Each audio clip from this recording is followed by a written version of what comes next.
C'est une histoire singulière, effectivement. Mon père est entrepreneur, il est envoyé en Côte d'Ivoire, on est juste dans l'après-guerre, la France se reconstruit, les colonies sont aussi à construire. Il est jeune entrepreneur, la boîte le désigne pour aller à Abidjan, parce qu'Abidjan en 1949, 1950, il n'y a pas de machine à laver, il n'y a pas de frigidaire, il n'y a pas de climatiseur, etc. Donc on envoie les jeunes pour les former. Et mon père arrive début 50 en Côte d'Ivoire. Ma mère le rejoint, je suis dans les bras de ma mère et mon aventure ivoirienne commence comme ça. Et je vais grandir à Abidjan, à l'école primaire, au collège, au lycée. Je vais rentrer en France pour finir mes études secondaires, faire mes études supérieures. Bon, et quand j'ai obtenu mon diplôme à Sciences Po, je fais mon service national au ministère des Finances en Côte d'Ivoire. Avec le président Gbagbo, nous sommes connus, comme je l'explique dans mon livre, de façon tout à fait incidente. C'est au cours d'un de mes voyages d'affaires aux États-Unis. Et à cette époque-là, j'étais un entrepreneur dans les ordures ménagères à Abidjan. Le président de mon groupe m'envoie à New York. Et dans l'avion, il y a un deuxième passager de la classe affaires. Je reconnais Laurent Gbagbo. À l'époque, je suis français, je suis l'assistant d'un responsable du PDCI, le parti du président Houphouët-Boigny à l'époque. Enfin, Houphouët-Boigny était décédé, mais c'était les successeurs, Conan Bédier, qui était président de la République. Et Laurent Gbagbo, c'est l'empêcheur de tourner en rond. C'est l'opposant historique. Et moi, je pense qu'à une chose, c'est d'éviter de lui parler. Et la suite de l'histoire est assez exceptionnelle. Et c'est de cette rencontre improbable qui est née une relation également improbable, mais qui perdure parce que quand on connaît Gbagbo, ça m'a permis moi-même de mettre en pratique le fameux proverbe d'Abidjan: si tu es l'ennemi de Gbagbo et que tu entends le rester, ne le rencontre jamais. Après avoir connu le président dans cet avion, je ne l'ai pas revu pendant plusieurs années. Je le réaperçois pendant quelques heures au cours d'une cérémonie chez un de mes amis qui marie sa sœur, qui s'avère être un parent. Et donc Gbagbo est là, on se reparle quelques minutes. Ensuite, il y a sa victoire électorale en octobre 2000. Je suis à Abidjan, je suis un observateur attentif, mais totalement indépendant du combat politique qui est mené par les uns et par les autres. Et c'est en 2003, au moment où ma nouvelle entreprise d'ordures ménagères rencontre quelques problèmes avec le district d'Abidjan et un certain nombre de personnalités dans l'administration, que je demande à rencontrer le président, et finalement il me reçoit. Et de fil en aiguille, en 2007, il m'appelle pour me dire qu'il souhaite que je lui fasse un rapport sur la situation des ordures d'Abidjan, parce que comme il le dit, j'ai mis beaucoup d'argent dans l'affaire et la ville est toujours sale. Je remets ce rapport et à la lecture du rapport, il me demande que je reste travailler avec lui et il me nomme conseiller spécial pour la salubrité urbaine. Je fais mon travail régulièrement et je suis également pris dans entre guillemets, dans le maelstrom qui va naître avec l'élection de 2010. Et de conseiller spécial pour les ordures ménagères, je deviens un conseiller tout court. Et toute la période post-électorale, qu'on appelle la crise, qui a duré jusqu'au 11 avril dans un premier temps, je suis auprès du président, je suis en voyage, en mission. Et je n'assiste pas à la chute du 11 avril parce que je suis envoyé en mission quelques jours avant. C'est un signe du destin. Et depuis ce jour, je me consacre régulièrement à la défense du président, qui n'est pas simplement la défense du président, c'est la défense des intérêts de la Côte d'Ivoire, de la vraie Côte d'Ivoire, qui aujourd'hui a été violée par le scrutin de novembre 2010 et qui aujourd'hui se remet difficilement d'une situation très précaire dans laquelle la gouvernance, entre guillemets, de M. Ouattara est en train de la conduire. Moi, j'avais, comme je disais, pour les Français qui vivaient à Abidjan à l'époque, la Côte d'Ivoire était sous la Pax Gallica d'Houphouët-Boigny. Le successeur Bédier ne faisait pas beaucoup de mal à la France, c'est le moins qu'on puisse dire. Donc d'avoir un personnage comme Laurent Gbagbo qui était un petit peu la personne dérangeante, le poil à gratter, Bon, j'ai essayé dans un premier temps de l'éviter. Et puis effectivement, arrivé à New York, il m'entretient en me demandant si je suis un Français d'Abidjan. Je réponds bien sûr. Et là, il me parle de musique, il me parle de littérature, etc. Et je découvre un monsieur qui n'a rien à voir avec l'image véhiculée dans la presse, et véhiculée partout où j'avais pu en entendre parler. Et c'est cette première rencontre qui m'a un petit peu marqué, qui a fait en sorte que quand j'ai revu Gbagbo en plusieurs autres occasions, j'avais plus le frein qui était en moi la première fois, et au fur et à mesure du temps, j'ai découvert le personnage, qui est un homme exceptionnel, que ce soit sur le plan politique, mais aussi sur le plan humain, parce qu'il faut insister sur les qualités humaines du personnage. Ça, c'est très clair. Déjà, la première chose, c'est que l'élection elle-même a été truquée. Ça, c'est le point fondamental. Le résultat qui a été annoncé à l'hôtel du Golfe, Urbi et Orbi, est un résultat faux. Les chiffres sont totalement fabriqués. Je le démontre largement dans le livre. Je pense que tous les hommes politiques, tous les gens qui ont été concernés par cette période ne peuvent qu'en être persuadés intérieurement, même si pour des raisons diverses, certains vont toujours le nier. Et dans cette période-là, effectivement, au-delà de l'aspect truqué de l'élection, il y a eu aussi toute la mécanique qui s'est mise en route pour empêcher Laurent Gbagbo de rester président de la République, jusqu'à finir à bombarder de façon irrationnelle la résidence présidentielle où se situaient à peu près une centaine de civils.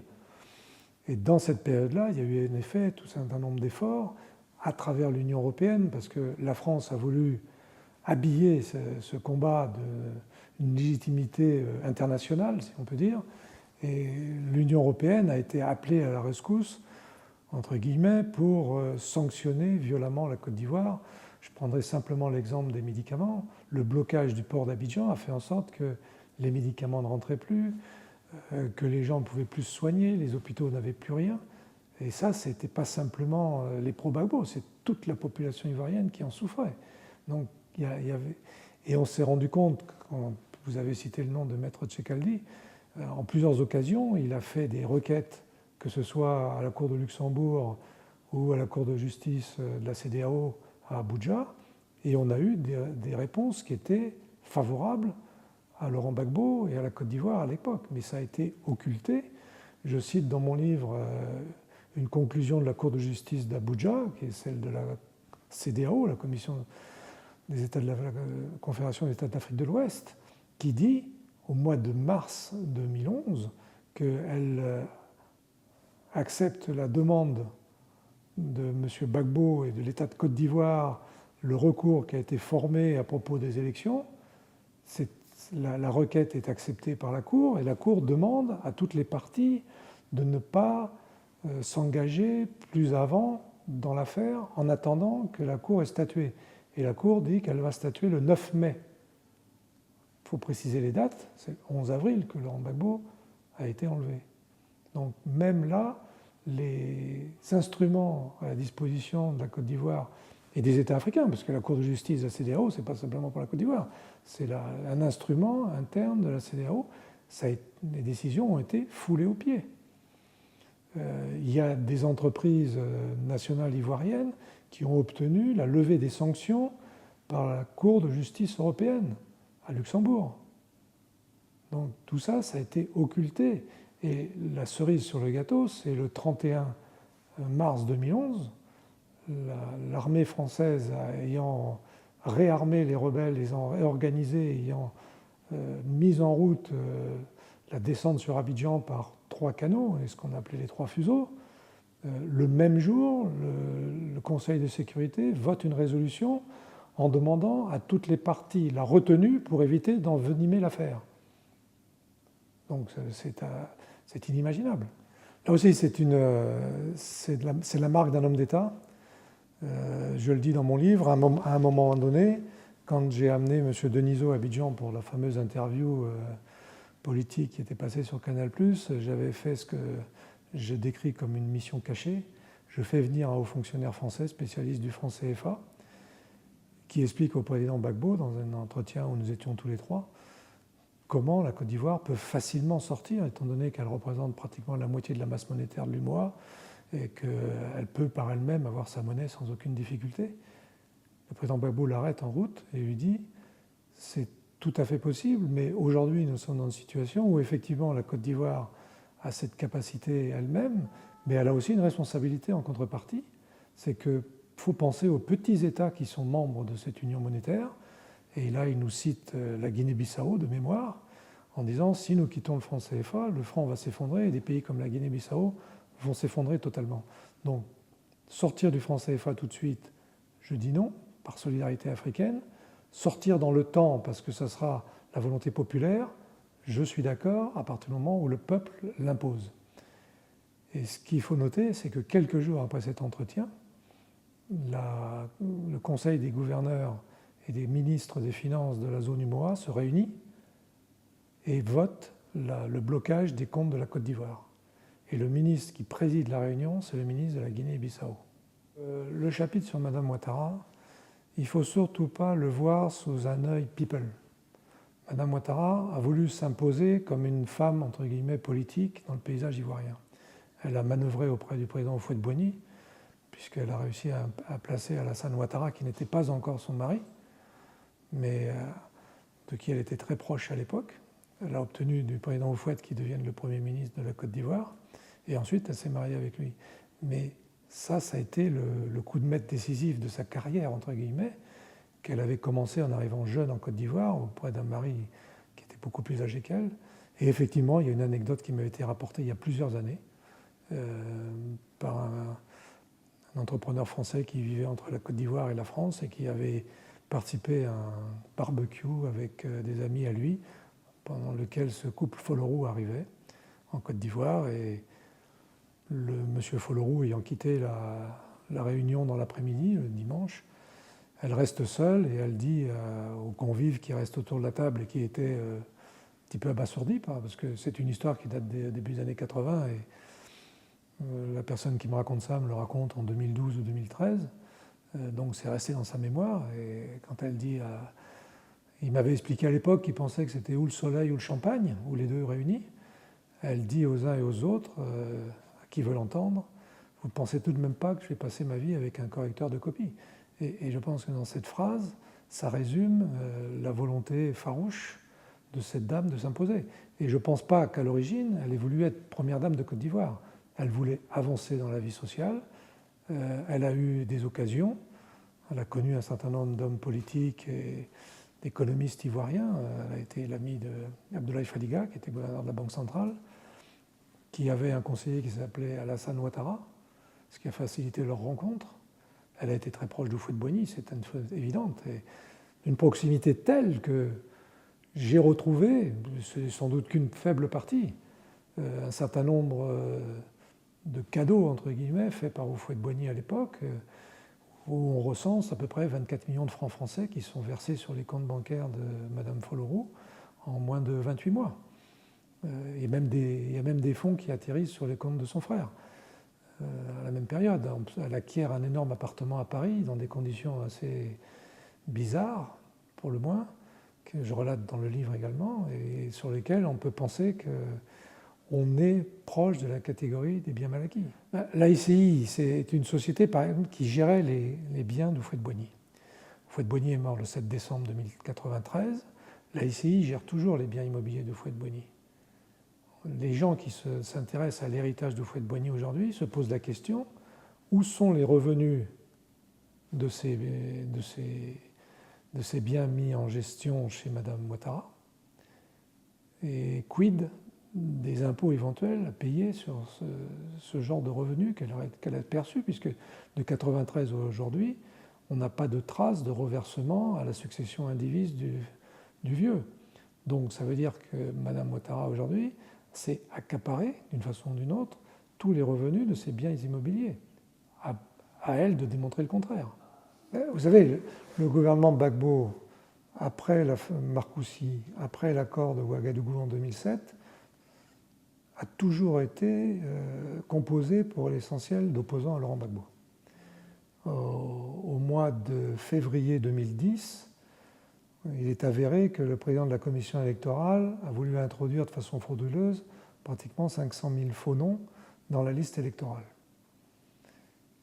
La commission électorale a donc été dissoute par le président Gbagbo. Et il en a profité pour dissoudre le même jour, à la même heure, le gouvernement.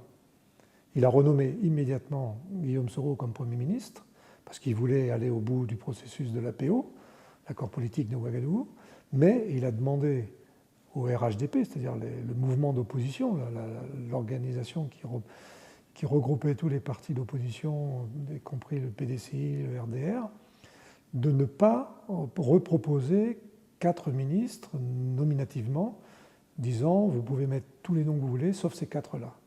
Et ces 4, c'était Patrick Hachi, Ahmed Bakayoko, Lakwadio et Amadogon Coulibaly. Et effectivement, ces 4 ne sont pas revenus au gouvernement, ils ont été remplacés. Amadogon, il a mis son directeur de cabinet à sa place. Donc c'est pour prouver vraiment que Gbagbo ne faisait pas une grande... Il voulait simplement que ces gens-là ne soient plus autour de la table pour qu'à chaque fois qu'ils quittaient le Conseil, aillent se répandre méchamment sur le président pendant tout le reste de la semaine. Bon, c'était une demande légitime. Il acceptait déjà qu'il y ait des opposants qui soient autour de la table, mais qui en plus passent leur temps à dénigrer toute l'action gouvernementale, ça faisait beaucoup. Donc, il les a... Et effectivement, on a retrouvé, au moment de la crise post-électorale, et aujourd'hui encore, ces 4 personnes sont ou ministres ou proches de M. Ouattara, puisque Amadogon est le secrétaire général de la présidence, Patrick Hachi est toujours le ministre des Infrastructures, Ahmed Bakayoko est ce fameux ministre de l'Intérieur, et puis Lakwadio est également ministre du gouvernement Ouattara aujourd'hui. Et ce sont des gens qui ont été à la pointe de l'opposition à Laurent Gbagbo, parmi les plus virulents, alors que certains, comme Patrick Hachi, avaient eu le pied à l'étrier grâce à Laurent Gbagbo, qui en 2000, à peine élu, avait choisi Patrick Hachi, membre du PDCI, comme porte-parole de son gouvernement. Donc il faut voir où est la volonté démocratique d'un côté et puis la volonté d'exclusion de l'autre. Le document dont je parle dans mon livre, c'est un document concernant la radio et la télévision ivoirienne. Et M. Choi, au cours d'un entretien de ce qu'ils appelaient à l'époque le Joint Committee, qui était la tête de l'ONUCI à Abidjan, dit clairement « détruisons l'antenne de la RTI » parce qu'il le considérait comme, entre guillemets, le mille collines de la Côte d'Ivoire, et dans les 48 heures, Laurent Gbagbo tombera. Bon, par mes connaissances personnelles, j'ai obtenu le document le jour même où il y a eu cette réunion. Je l'ai présenté au président Gbagbo, qui a demandé à ce que les militaires prennent des dispositions, commencé par le général Mangou et le général Kassaraté, qui commandait la gendarmerie. Ils ont tellement bien organisé la protection que le jour où les rebelles ont attaqué l'antenne de la RTI, il n'y avait qu'une société de gardiens privés. Mais il faut savoir qu'aujourd'hui, M. Mangou est ambassadeur de Ouattara au Gabon et M. Kassaraté est ambassadeur de Ouattara au Sénégal. Ceci expliquant peut-être cela. Malgré la chute de l'antenne, le gouvernement Gbagbo ne tombait pas, puisque ça s'est passé fin janvier, et on est très loin du mois d'avril. Hein. Et puis la radio-télévision ivoirienne, c'était pas mille collines. Il faut savoir que jusqu'au soir du deuxième tour de l'élection, la radio-télévision ivoirienne était ouverte totalement à tout le monde.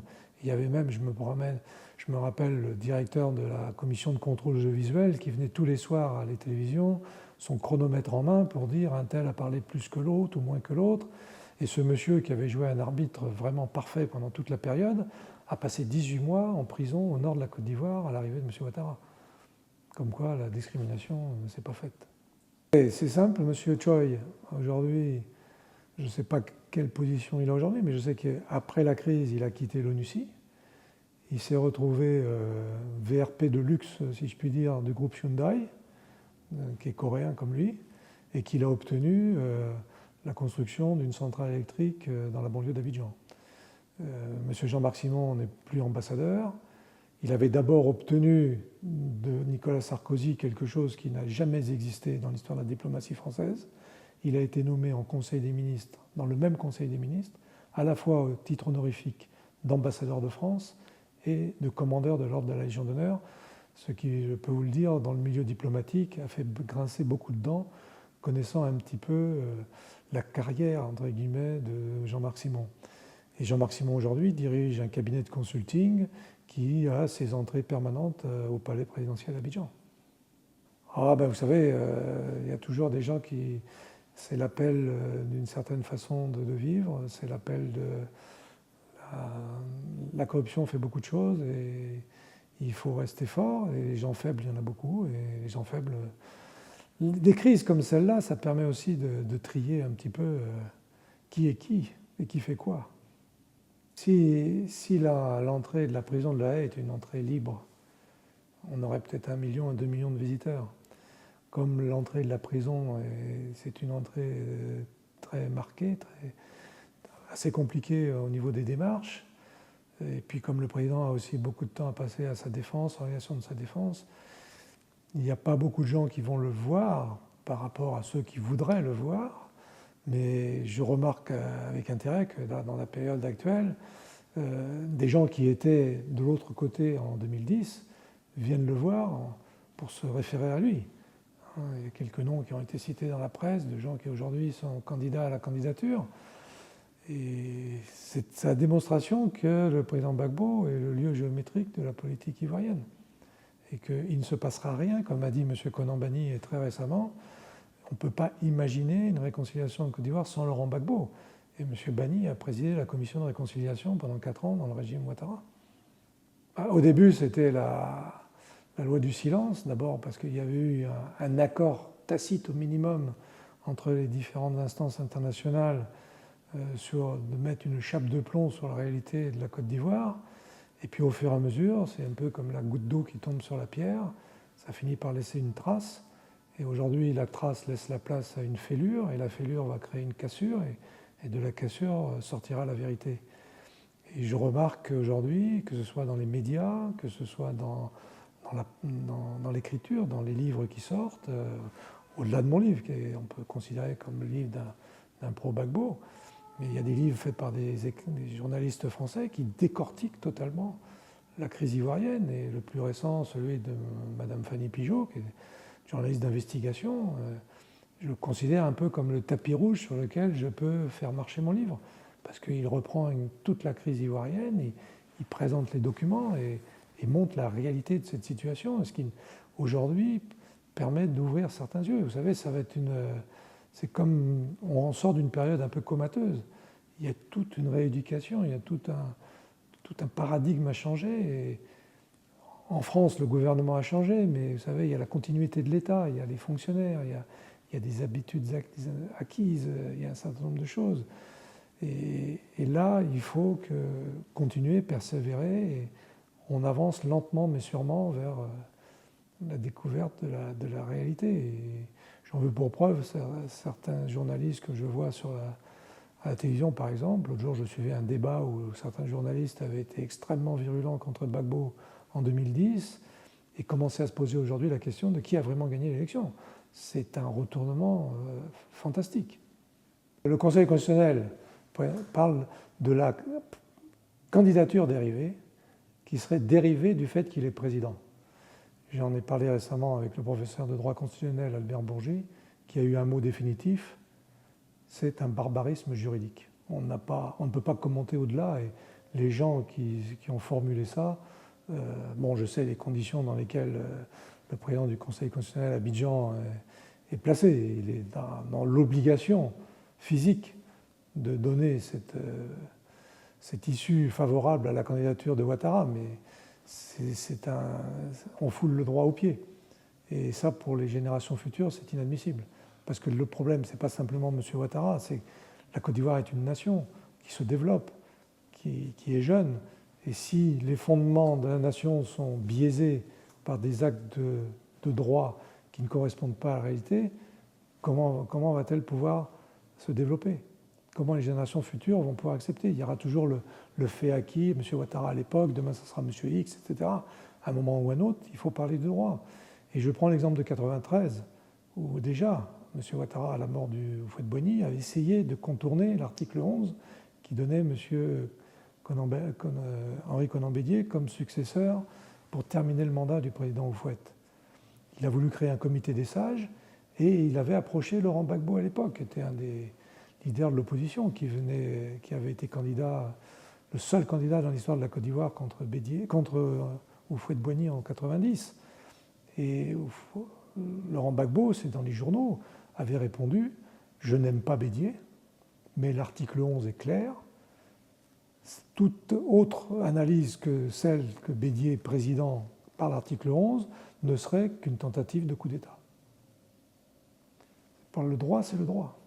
Vous savez, le gouvernement de M. Ouattara se gargarise d'un taux de croissance très élevé.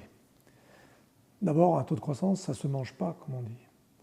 Or, le taux de croissance très élevé de la Côte d'Ivoire est lié à certains grands travaux dont beaucoup avaient commencé sous Laurent Gbagbo et qui se sont terminés également aussi sur un endettement exceptionnel qui fait que ça augmente artificiellement le PNB du pays, etc.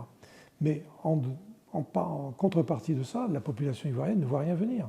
Et la Banque mondiale a dit récemment qu'aujourd'hui, la Côte d'Ivoire a franchi le seuil de plus de 50% de taux de pauvreté dans la population. Donc il y a cet effet de ciseau entre d'un côté ce taux de croissance un peu bizarre et puis la réelle situation de la population.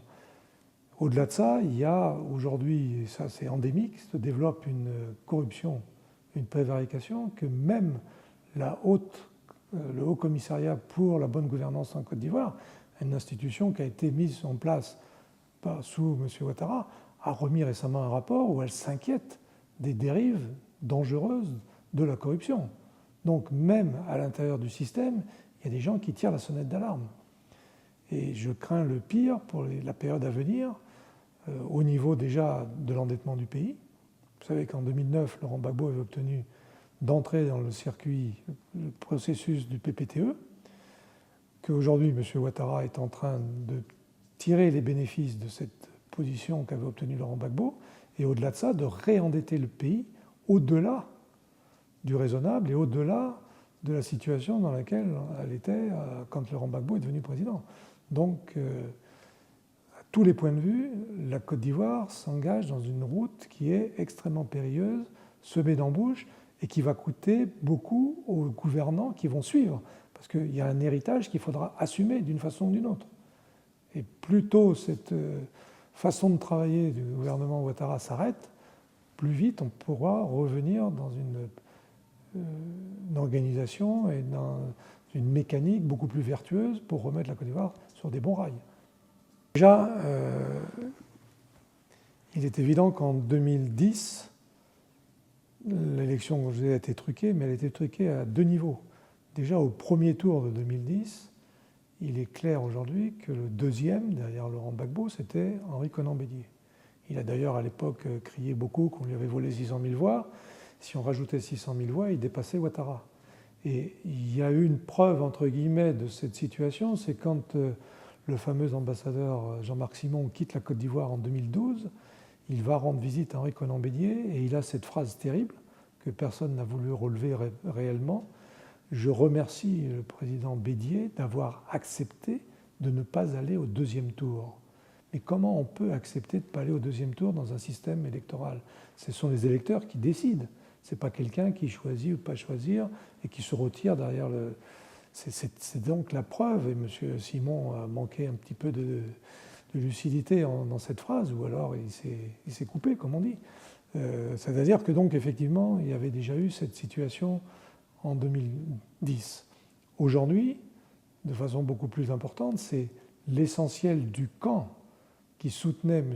Ouattara, au-delà de son organisation personnelle qui est plus un club de soutien qu'un parti politique, le RDR, qui a été complètement dévoyé de son origine pour devenir le support d'Alassane Ouattara, c'est que le PDCI est pour l'essentiel aujourd'hui totalement opposé à Alassane Ouattara.